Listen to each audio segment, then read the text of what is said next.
Voilà, on arrive, nous on est rue Notre-Dame de Lorette. Voilà, Fatih. Non, ah bah non, je t'explique. On a 2 côtes à se faire encore. Là, on a la côte jusqu'au...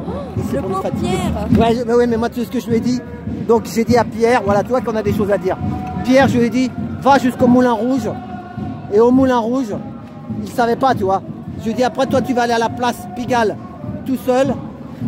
Et comme ça, il va nous attendre au café. Parce que nous, une fois qu'on arrive à la place Blanche, on n'a pas fini. On monte. Non, il est au courant, il est là. Il t'inquiète pas. Il est au courant. Donc, qu'est-ce qu'il va faire? Il va nous attendre au café. Parce que nous, une fois qu'on est au Moulin Rouge, on monte là-haut dans le quartier Bobo, tu sais, où il y a la rue des Abbesses, tu connais? Tu sais? Tu connais la rue des... Oui, c'est les Bobos là-bas, le quartier. Les Abbesses là-bas. Il y a tous les showbiz là-bas, qui habitent là-bas. Donc nous, on va passer là-bas normalement, si on n'est pas dissolution avant. Et en fait, ça va lui faire une côte en moins. Parce que tu sais ce qu'il fait? Ce soir, il dort dans le bus de nuit. Il va à Bandol au rond-point. Alors je lui dis, garde tes forces. Non mais ce mec il est courageux hein. Ouais c'est ça, il est plus courageux que tous les êtres humains là. Oui, il m'a dit qu'il partait ce soir à Marseille, mais il va sur le rond-point de Bandol. Oui, après, pour demain. Donc je lui ai dit, il a une côte là, mais 2 ça sera, c'est pas bon. Ah non, hein. Surtout que la côte. Bah oui, elle est dure la côte là. Hein. Et en plus nous on marche normalement, donc lui... Bah, c'est ça, c'est ça. Et lui c'est à bout de bras qui... C'est ça, et puis en plus il transpire, comme il dit... Quand il pousse, c'est dur, il transpire. Mais s'il s'arrête trop avec le froid, il peut attraper la crève. Parce que dès que tu vois, la transpiration, alors que nous on est toujours à peu près température constante, mais lui il fait des efforts, c'est son handicap, c'est dur à faire. Il faut lui dire à Olivier, quand il fait des parcours, qu'il prenne conscience de ça là. Quand c'est des côtes comme ça, là maintenant il faut... Ils ont peur que demain, il y a autre chose. Il y a des non mais ça n'a rien à voir. Eh ben oui, mais c'est un parcours, ils prennent conscience, ils prennent connaissance du parcours parce que s'il y a des côtes comme ça, je te parle des côtes pour les personnes qui sont invalides. Ouais, mais lui, tu sais quoi? Par exemple Olivier ou n'importe, il dit moi je vais. Non, écoute, tu sais comment ils font? Non mais je vais t'expliquer comment ils font. Enfin, faut connaître par lui, il s'est bataillé, il a fait 3 ou 4 parcours et à chaque fois on le refuse. Non mais il avait un bon parcours là. Non oui mais il avait mieux avant. Mais quand tu dis un truc et si ça leur plaît pas, ils te disent non, ça on peut pas. Donner autre chose. Bon, on est parti du Palais Royal, ça va. On est passé par la rue Saint-Honoré, c'est très bien. C'est ça. On aurait pu rester à la rue Saint-Honoré, ça aurait été parfait pour moi, tu vois. Bah c'est ça. Non mais même moi tu veux que je te dise, même la place au départ c'était sympa. Moi je dis qu'une bonne agora, tu sais. À Palais Royal. Voilà. Non, c'était pas bon parce que tu as vu qu'ils ont mis un truc iranien. Des stands. Non, il y avait des stands sur la place. Et après il y avait une autre manif d'Iraniens. Non, c'est pas l'Iran. Je sais pas ce que c'était. Il y avait un rassemblement à côté de nous. Mais c'est surtout que la place, elle était occupée par des stands, donc on n'est pas visible quand c'est comme ça, c'est pas intéressant. C'est ça. Non, rue Saint-Honoré, c'est parfait, parce que ça emmerde toute cette aristocratie-là, cette bourgeoisie qui, je te rappelle, appelait à tirer à balles réelles sur les gilets jaunes. C'est ça. Ils sont tous là-bas. C'est ça. Donc c'est très bien pour leur montrer qu'on est toujours là. C'est pas parce qu'on sort pas tous les samedis. C'est ça. C'est pas parce qu'on manifeste pas. Ça. On a toujours le cœur jaune, la lumière, la petite lumière. C'est un peu la petite piqûre de rappel qu'on leur envoie. On est là. C'est ça. En plus, on est dans les quartiers où on sait que vous vivez, tu vois. Et on vous oublie pas. C'est ça.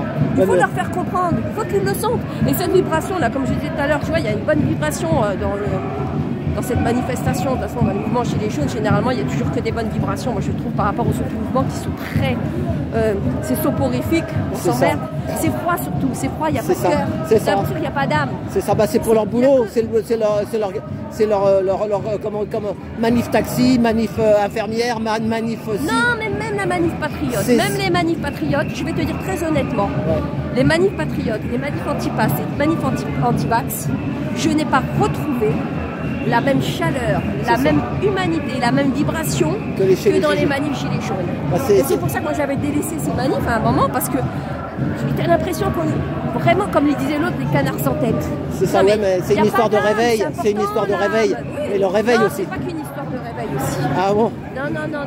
Parce que c'est une question d'humilité.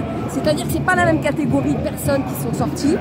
Et c'est des personnes qui ne sont pas sorties avec les gilets jaunes parce qu'ils ne se sont pas concernés par les problématiques des gilets jaunes. Alors que le gilet jaune, lui, il est de tous les combats. Ils se sont concernés par toutes les problématiques. Eux, ils se sont concernés que par leur petit confort qui a été bousculé à un moment. Leur travail, il y en a. Pas que le travail, parce que l'antipass, antivax, oui, il y avait ça aussi, mais pas que. C'était des gens qui ne voulaient pas se faire vacciner, à raison, hein. Je ne dis pas le contraire. Mais le reste, on s'en fout. C'est pas comme ça que ça marche, la vie. Si tu dois être concerné par ton voisin, c'est pas normal que quand on prenne le métro, il y a un mec qui est en train de faire la marche, où il dort à tes pieds sur les marches du métro, d'accord? On parle de la France, on parle pas du tiers-monde.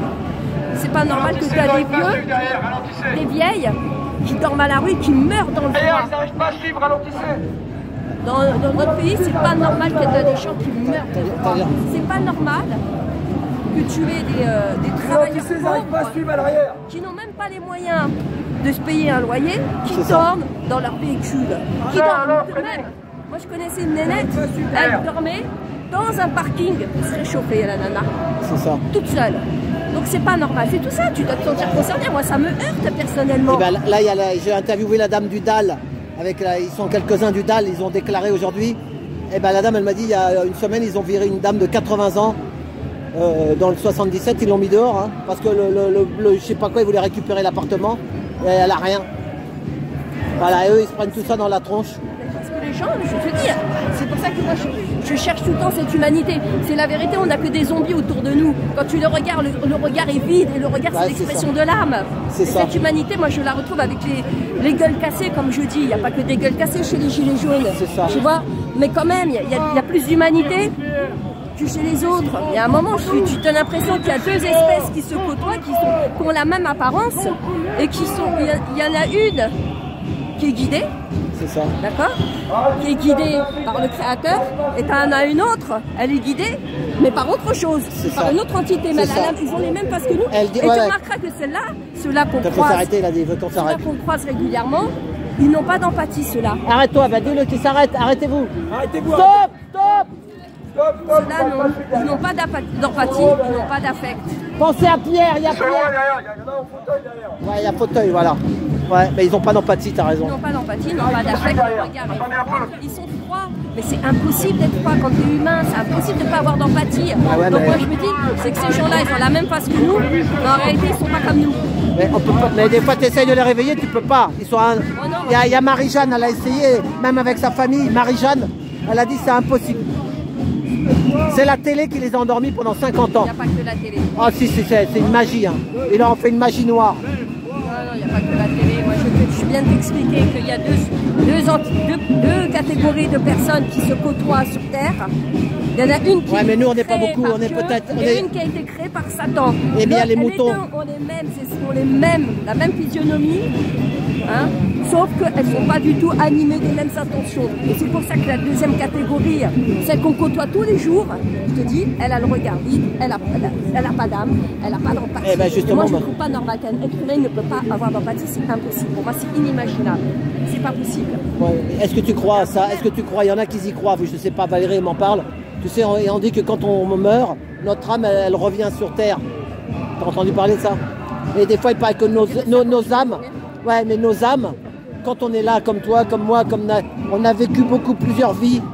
Mais l'âme, c'est la chose la plus précieuse qu'on ait en réalité. Voilà, et elle revient, il paraît. Ton enveloppe corporelle. Tu vois, ils peuvent nous emprisonner, ils peuvent nous faire du tort physiquement, ils peuvent nous blesser, ils peuvent nous éborgner, ils peuvent faire ce qu'ils veulent.